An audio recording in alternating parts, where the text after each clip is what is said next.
Bismillahirrahmanirrahim. Good afternoon, assalamu alaikum, and welcome to Sports Extra. I'm your host Ahmed Nawaz. Another fantastic lineup for today, and we're going to be discussing that. Let's take a look at what we have on the table for Sports Extra today. We'll start off with boxing, of course, and it's action tomorrow at the Wembley Stadium. A 90,000 capacity crowd is expected to show up because it's going to be Tyson Fury versus Whyte, and it's a big fight because the reason is people are now calling whether Tyson is going to call it now. Will it be a farewell fight? Is he going to retire once again, or is he going to suffer a major shockwave from Dillian Whyte? But you never know. It's a WBC heavyweight title that is on the line. It's going to be a focused Whyte who's prepared, but Fury, of course, when you talk about Fury, that aura, the attitude, everything speaks volumes of him. So we'll be discussing that in detail because we've got an expert, and we'll try to get as much as we can about this fight from him.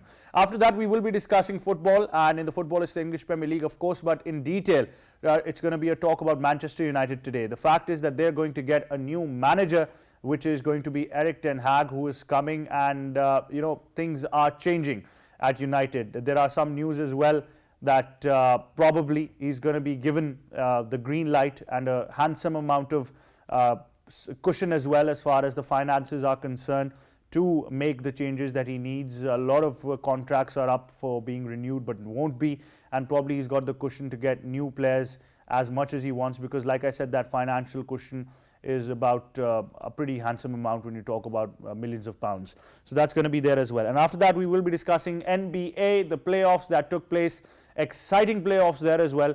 So in detail, of course, Brunson has been instrumental in guiding the Mavericks, and Grizzlies have also come from 26 points down to win as well. So that is also on Sports Extra today. Time now to start our segment with boxing, of course. Joining me in studios is an individual when I talk about boxing in Pakistan, and I mean this with real honesty. Knowing him for the past many years since 2013, I have not seen a bigger boxing freak than him in Pakistan. He's got all the knowledge that you want to talk about, and it's actually hybrid. Boxing, then cars, then boxing. A class apart, this gentleman. But good to have him, a very dear brother, fellow anchor at PTV as well, and our expert today, Ehsan Haqqani. Assalamu alaikum, sir. How are you? Walaikum assalam. Good to have you on the show. It's always a pleasure. And we've also been joined by my co-anchor, of course, somebody who has flown far, far away, but like I say, he's always in our hearts, and he's joining us today as well. Our sports expert, Sabil Hazir, is joining us. Sabil, assalamu alaikum. How are you? Walaikum assalam, Ahmed. I'm always good whenever I get a chance to come on the show. Great to have you again. It's been a while. Right, Ehsan, first of all, the aura of Tyson is there, but the big question is people are calling it whether he's going to retire or not. So, generally, what do you have to say about the fight, first of all? Well, first off, he knows how to sell his tickets. About the Wembley Stadium, it's almost all filled up for the big fight. And when you talk about Tyson Fury being retired, I don't think so. I don't think he's going to retire. He's got yet to face Alexander Usyk, who is right now the IBA, IBF, and WBO world champion. And he won from Anthony Joshua. And Tyson is yet to face Anthony Joshua as well. Yeah. That's a very big name in the UK. And Tyson is coming up after defeating Deontay Wilder, the bronze bomber from the USA. So I think it's going to be comparatively easy for Tyson Fury when you talk about Dillian Whyte. Tyson Fury is yet to lose a bout in his career. When you talk about Dillian Whyte, he's lost 2 bouts in his career, and he comes from a MMA background. What happens when you take an MMA individual into the boxing ring? The MMA individual gets tired. That's what happened with Conor McGregor when he faced TBE, the best ever, Money Mayweather, right? He got tired, and in the 6th round, he got knocked out. It's interesting because you can move from boxing to MMA, but moving from MMA to boxing becomes different. Like boxing is a very professional sport where you have to focus on discipline. It's not, going in the ring and throwing each and everything here, there, and everywhere like the UFC and the MMA tournaments are. MMA has 3 rounds. Boxing has 12-round bouts. If it's for the title. So it's going to be really interesting, given the fact that Dillian Whyte is a big name in the UK, but I think my cards are towards Tyson Fury, and they're going to remain for a very, very long time, because Tyson Fury is pound for pound the best heavyweight boxer that we've seen after Mike Tyson. Mike Tyson, obviously. Mike Tyson was the person that Tyson Fury's dad made sure that Tyson Fury's name is on. So when Tyson Fury was born, his name was named Tyson because of Mike Tyson. So yeah, pretty interesting that things are Definitely. going on. You know, when we talk about in boxing heavyweight arena. boxing, of course, we've all grown up watching Mike Tyson. But when we talk about this generation, then I agree with Essen. I think Tyson Fury gives you that real flavor of heavyweight boxing, which probably I think is not there as it was in the past stages as well. But good that we still have names like Tyson Fury who are carrying the weight of the heavyweight division as well. Sabeel, your thoughts on the fight itself and the fact that Tyson fighting again in the UK, returning in front of a 90,000 capacity crowd at the Wembley Stadium? So we're all obviously excited to see Tyson Fury fight. Odds-on favorite to win the fight, as he is pretty much everybody, as he is against pretty much everybody in this division so far. Whyte's a good fighter. I don't mean to, diminish how good of a fighter he is. He's had a very, very hard time coming back after his loss to Joshua all those years ago. He was 16-0 at the time. He lost to Joshua, lost to Povetkin, and he just quietly worked his way back up. Even if you see at the media events and the press conferences, he hasn't been talking a lot, been keeping his head down, showing a lot of respect to Fury, and the respect has been reciprocated. But ultimately, Tyson Fury is a far better boxer. He is the best heavyweight in the world. There's no doubt about that, in my opinion, at least. And I think in a lot of people's opinions. What's interesting is he's been practicing southpaw apparently his whole camp. So I think he's been playing a lot of mind games with Whyte, trying to get Whyte to come out with that left hook and then just dismantle him in later rounds by switching to an orthodox stance. So fighting at home, it's going to be a show for the crowd. Whyte is an incredible fighter. He's got one of the best left hooks in boxing. But Fury probably will win, and it'll be a great homecoming. And I don't think he's going to retire as well. As was mentioned, he does have one big fight still left in the form of a Ukrainian heavyweight. So we'll see how what he does after that. But that's realistically the only challenging fight he has left. I don't think Joshua's going to give him much of a challenge. I think Fury is far above Anthony Joshua's level in terms of technical ability. I think I'll agree with Sabeel over here because he talked about Anthony Joshua. He lost earlier to Alexander Usyk. Usyk, yeah. Now, Usyk is the unified champion. He's got 3 belts under his name, right? So Tyson Fury is going to be focused towards Alexander Usyk so that he can unify all the belts, right? We've got the IBA, IBF, WBO, WBC. Fury actually wanted that fight, but both Joshua and Whyte did not accept the step-aside money. They said, no, we're going to fight. So Anthony Joshua and Tyson Fury was the big bout that was going to happen. It was in the making, and all the promoters were focusing on it till the time Joshua had the belts under his name. He had the unified belts of WBA, IBF, and IBO. Now, when you're talking about WBA, IBF, and IBO, and WBC, on the other hand, WBC is a very bigger name because WBC comes from the USA, right? And coming off a win from bronze bomber Deontay Wilder after 3 different fights where Tyson Fury proved that he was a supreme boxer. It starts off with the passion, then you put in the hard work, then comes glory. And Fury is the younger man, though, still 1 year younger than Whyte. So I think when you talk about heavyweights, it's not really about the age. It's not really about the weight either. It's about the mind games and the skill, and who can go the longer run.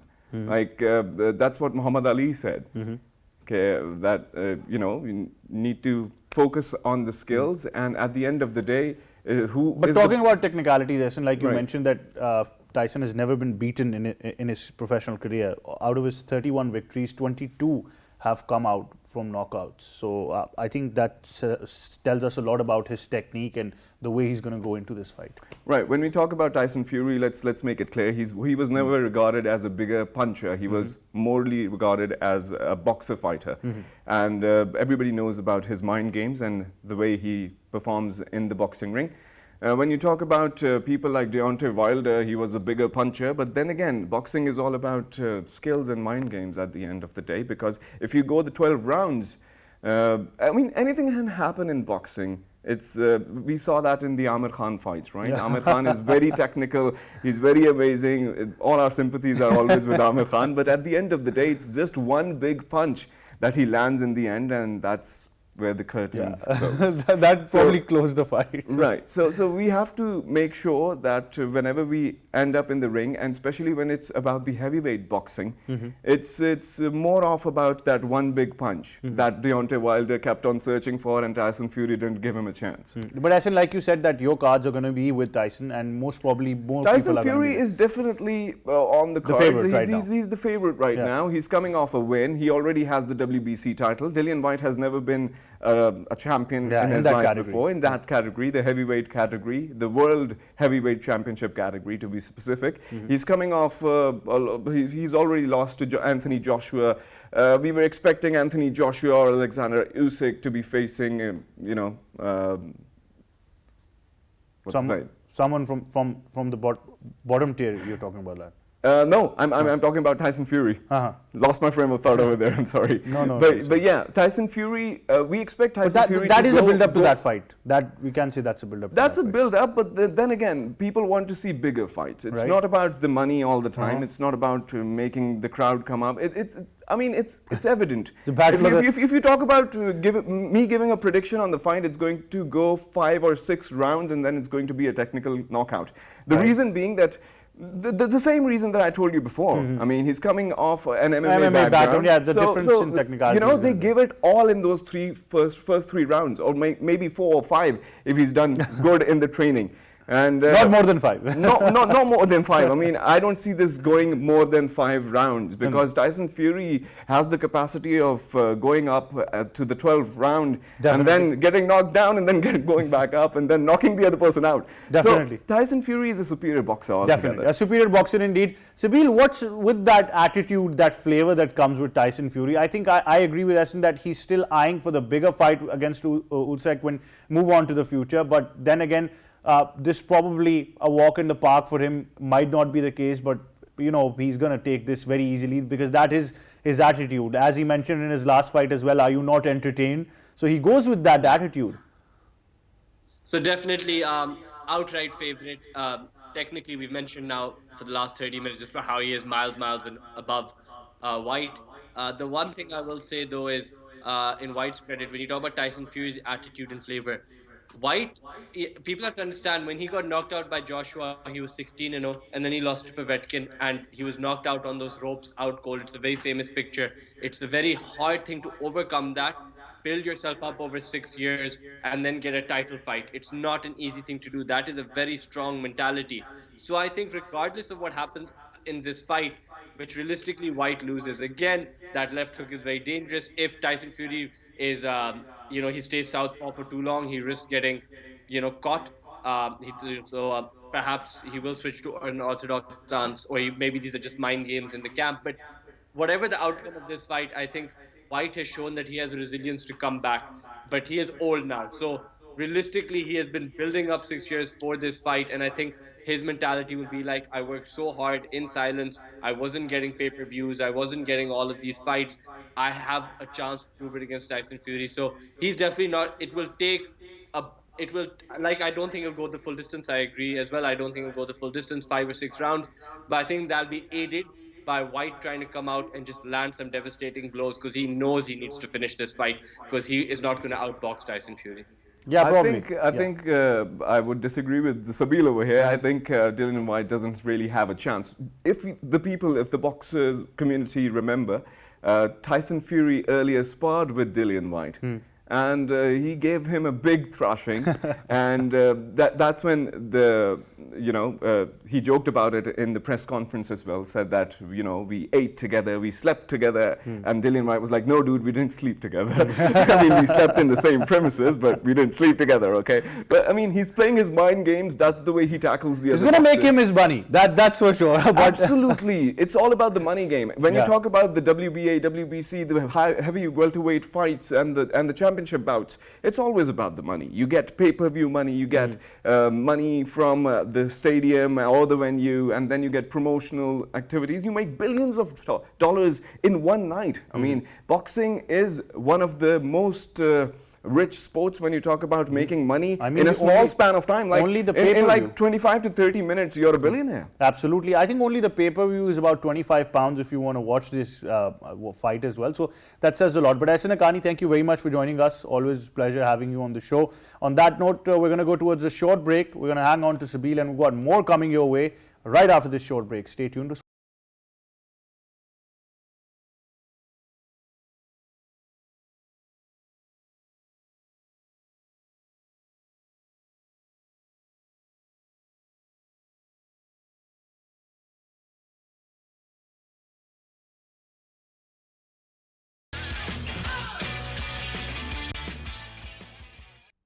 Welcome back to Sports Extra. Time now for another segment. We're going to be doing football and particularly about Manchester United. Eric Ten Hag is all set to join United in the managerial position. We've got a report on that. Let's take a look and then we'll continue the discussion with Sabeel.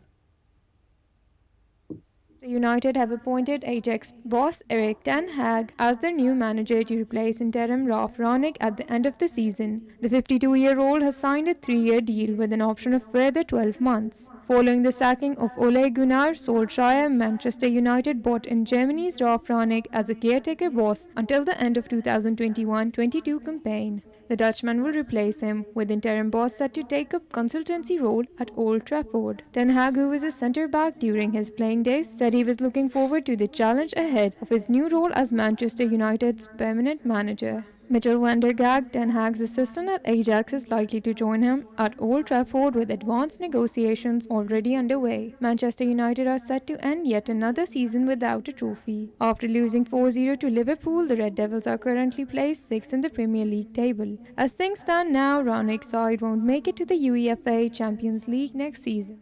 Right, there you have it. All you need to know about Erik Ten Hag, who's going to be joining United. And like all of us have said, and like the management and Ten Hag has said himself, that it's going to be a complete restructuring and rebuilding as well. So we'll come to that. But before I move on, I just want to take this moment, because we are talking about Manchester United, to talk about something very, very sensitive. We know that the recent development was that Harry Maguire and his family, Harry, of course, from Manchester United, the skipper there, received a bomb threat to his family and his home.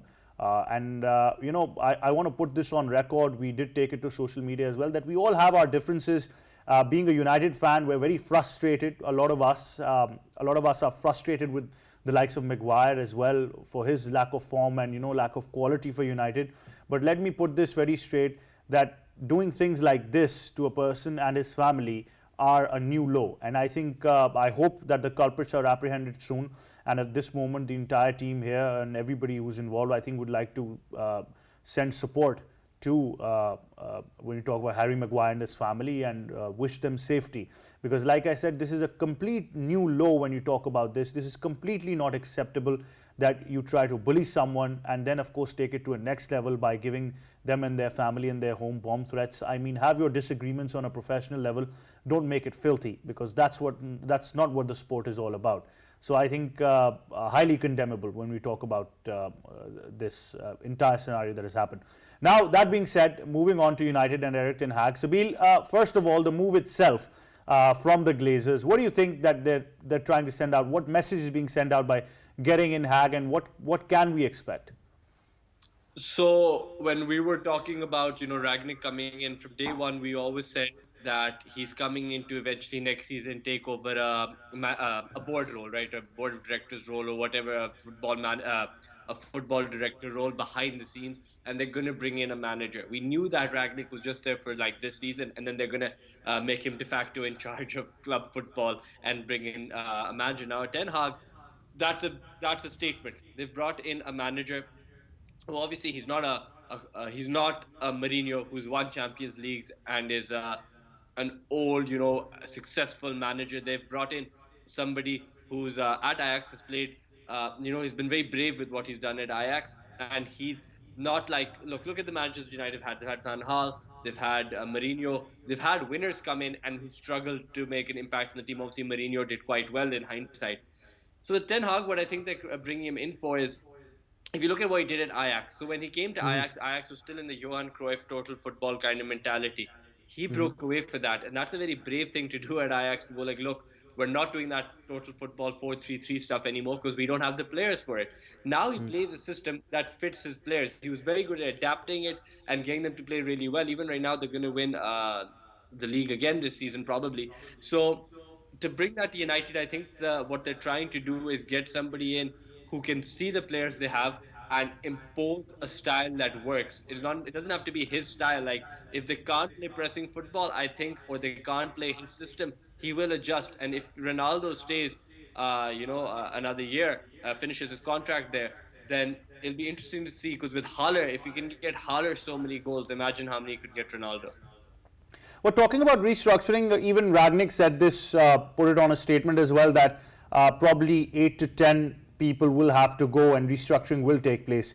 Now, news that came in was from British media that Ten Hag has been promised a handsome amount of money and complete restructuring control as well to try to bring in new blood at United. What can we expect there as well? I mean, for some of the players who are already part of United, some contracts that are not probably going to be there for the signing and people wanting to leave. What kind of team combinations are going to be expected? Because Ten Hag's philosophy now going into United, what kind of players? Like, it's also on record where he said that Van der Beek was not given enough playing time. He said it's absolutely criminal not to do that. Definitely. So whether he'd be given a war chest and just a carte blanche, blank check to go do what he wants, I don't know. I think if they can offset some balances with some sales, because like you said as well, they're looking to sell some players. If they can do that, then he will be given a sizable amount, and with those sales, maybe he'll get a bit more as well. They need to let him restructure the team. They need to let him go in, dismantle that, and just set up a new formation, a new lineup, perhaps a new core. There's some players there who I think will do really well under him. I think Sancho. I think if you're looking at Donny, obviously on the bench, Van de Beek, he did want people from Ajax obviously want to see him get more playing time. I think Pogba, if he stays there, he can get a lot out of him. But in terms of the defense, I think he's going to come in and make some wholesale changes. I don't think he's going to be happy at all with Van Bissaka, Harry Maguire. I think even Varane is there. Obviously, he could probably get a lot out of a player like Varane can offer you a lot. But there is a lot of restructuring to be done, and a lot of players who I think are underperforming now. Like I said, Sancho is one. I think he will flourish under Ten Hag. He's just the kind of player he likes. And there's a few players who, people have been talking about Dybala and a lot of other players who maybe would fit into his system and he could bring to United. It'd be really interesting to see. But I think the main changes he needs to do is in defense, because the players they have in the forward areas, he can get more out of them. They don't necessarily need replaced. What about the future of certain individuals? I mean, talking about Marcus Rashford for one, what can we expect there now? So Rashford's an interesting one because I think, if you look at the kind of player he is, Ten Hag could get a lot out of him. He has all the qualities. He's got, he used to at least. He had great work rate. He still has that pace and that finishing, but he used to have great work rate. Right now, it doesn't seem like he's all that bothered. I don't know if it's he's just worn out. But Marcus Rashford has been in the Premier League a long, long time now. He's not that kid who burst onto the scene anymore. He's an established Premier League player, so he needs to be doing more. I think if Ten Hag comes in, he should give Rashford some time, settle into a new system. If you see the same Rashford you saw this season, maybe it is time for him to move somewhere else. Because I think for England, they want a Marcus Rashford who's on form and on it, and perhaps that means for him and the club, the best thing is for him to go somewhere else. So if he can't settle under Ten Hag, I don't think they should keep him around just because he is a United faithful. You need to get players who work, and the player also needs to go to a club where he can flourish. Sabil, $1 million question then of course is Cristiano Ronaldo. Tough time for him and his family right now. All the sympathies there. I think Anfield really set the bar really high with that tribute. I think that is what football is all about, and that's what we need to appreciate. Even Ronaldo said that him and his family will remember it forever. But what's the future now? Okay, obviously it's tough times for the Ronaldo family right now, and there's bigger things than football. So I'm not sure if that, obviously something, a loss as devastating as that can change your whole future plans, So I don't really know what to say there. But if you were talking about just footballing wise, if they don't get into the Champions League, he's got a year left on his contract. He doesn't have that many years left in football, and that's the reality us football fans have to get used to, no matter how fit he stays.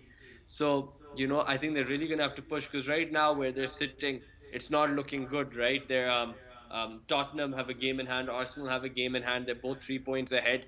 It's really, we're coming to the last 5-6 games of the season, and you've got, a good chance you don't make it to Champions League. So how do you then incentivize Cristiano Ronaldo to stay? He doesn't want to play Europa League football. He's always said that he doesn't want to go to the US or Qatar or till, he wants to play at the highest level till the end of his career.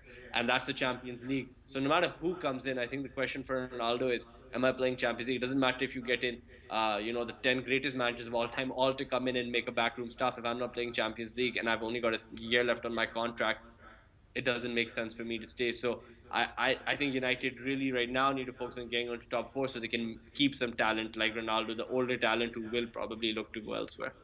But Ronaldo and Ten Hag's plan, if we consider that, like you say, if he builds a new system and that system can be built around him, for example, if you're getting fresh faces, try to mix and match them to give a supporting role to Ronaldo and give him more playing time, start him off initially. Can that make a difference?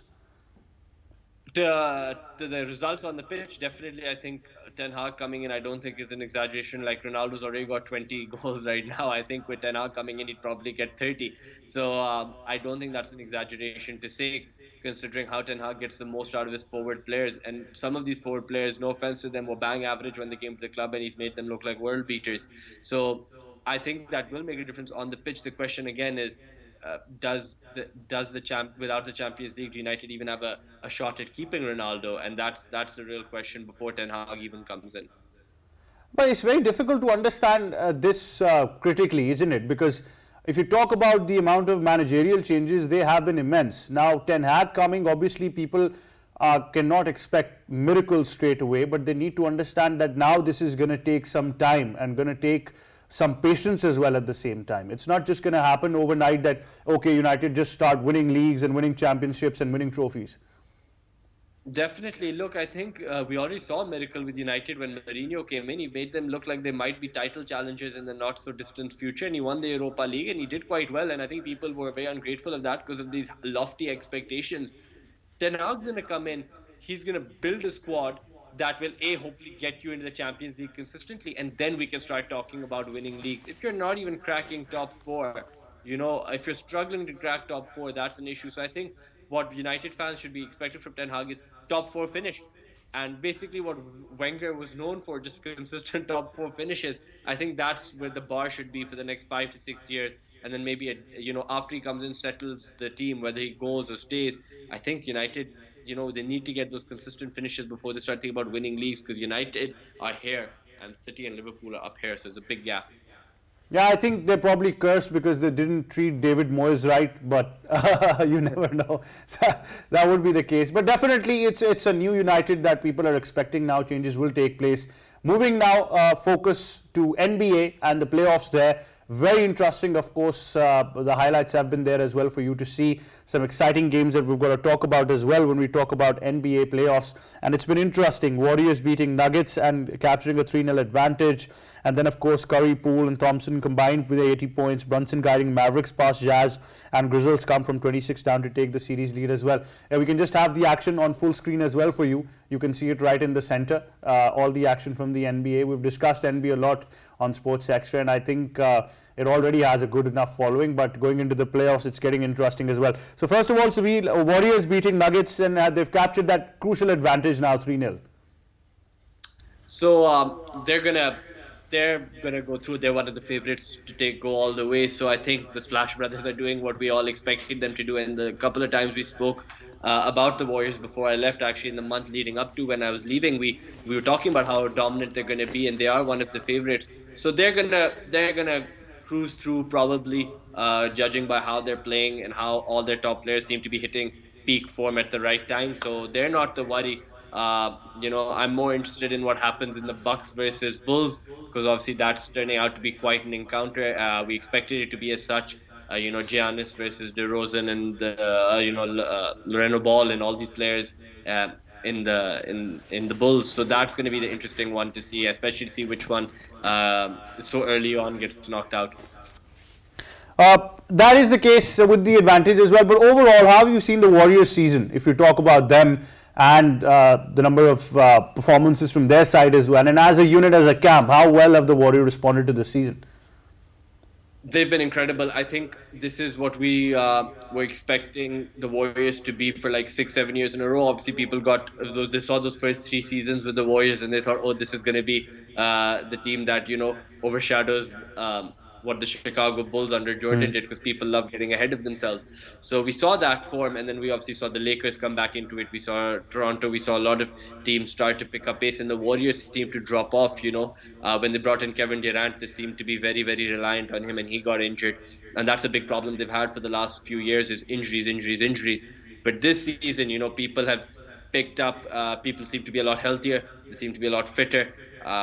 They are managing their players a lot better. So I think that's the big thing, is they've managed their players. They've kept Curry, taken a lot of the load off him. Other players are contributing, and I think that's that was a massive problem as well the last couple of years, was the reliance on Curry when other big names were injured, and you can burn a guy out. And to credit to Curry, he didn't get burnt out, but there's only so much you can carry them. This season they look more like a comprehensive team, what we're expecting them to be after those first 3 or so years. So really, really good to see the Warriors. They are, in my opinion, they're my favorites right now for the whole thing to go to the finals and just win it, because they look dominant. Obviously, you never know, but it's quite early doors. But I think that's the case.